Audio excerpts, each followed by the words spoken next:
Hello and welcome.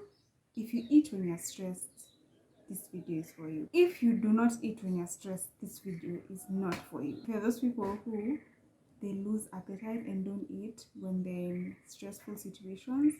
This is not your video. But if you eat a whole lot when you're stressed, you wanna tune in, you wanna increase the volume, you wanna come closer, because this video is for you.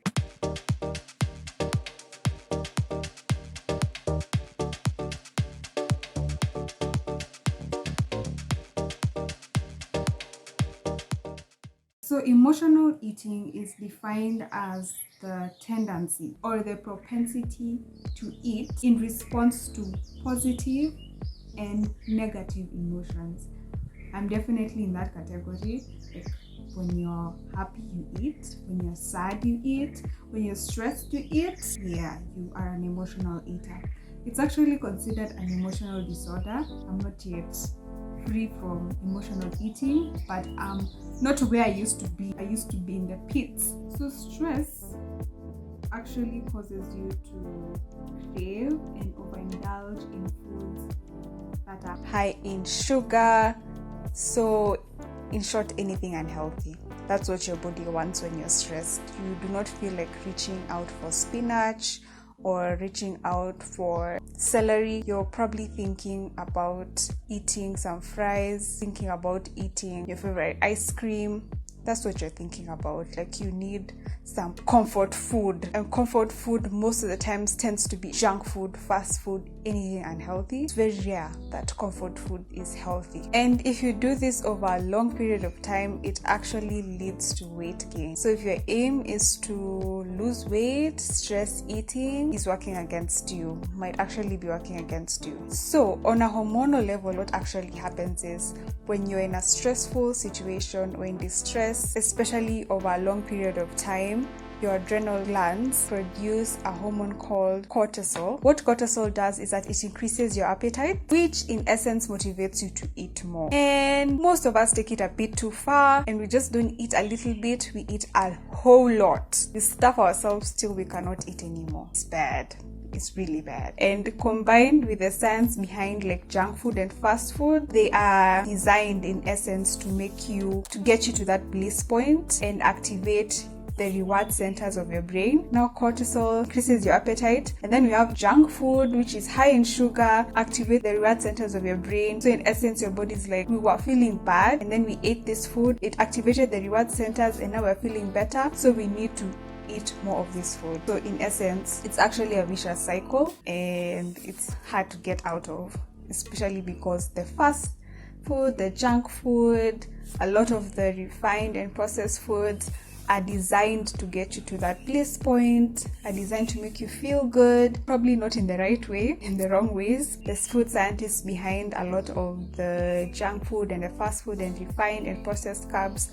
They are aware of that fact, and I will not say that they don't use it to their advantage. They do, because that it results in more profits for them. So there are actually studies that have been done and research that has been done to prove that in stressful situations there's higher intake of food that is rich in fats, sugar, or both. So high cortisol levels and insulin levels have been attributed to contribute to this. So from now on, I think we should just blame the hormones, because the hormones are making me want to eat more. So as I had mentioned at the beginning, I have been in this category for the longest time. I just feel I have improved probably over the last 2 years. That's the time I've seen an improvement. And all this is true because for me, my comfort food was wheat, anything that had wheat.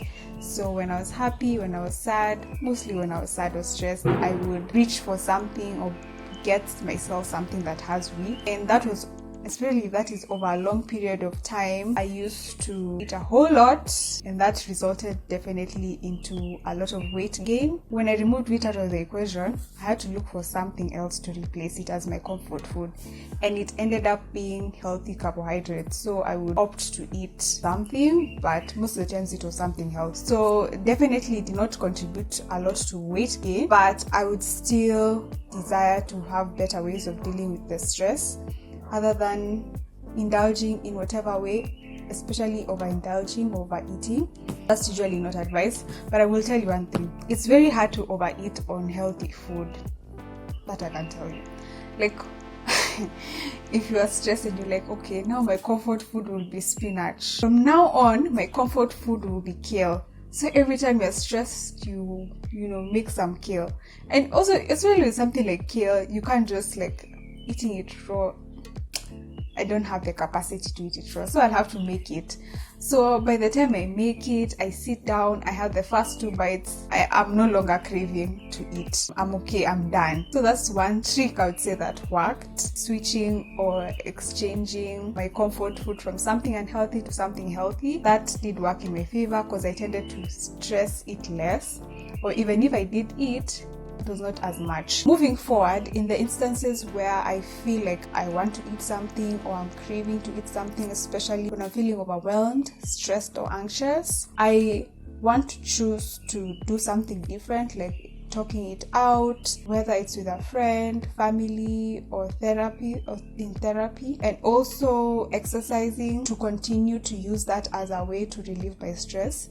It has been working really well because I noticed my stress levels are not as high as they used to be. So I would want to continue using exercise as a form of stress management. It has been proven to work really well in that regard, and especially with the challenge I'm doing, I plan to use that to my very advantage. Since I will be training a lot harder than I normally would, I know that will keep the stress in check, among other methods. But those I would say are the main 2 I'm planning to use to ensure that I am not stress eating, and hopefully one day, not very far away, I will be free from emotional eating.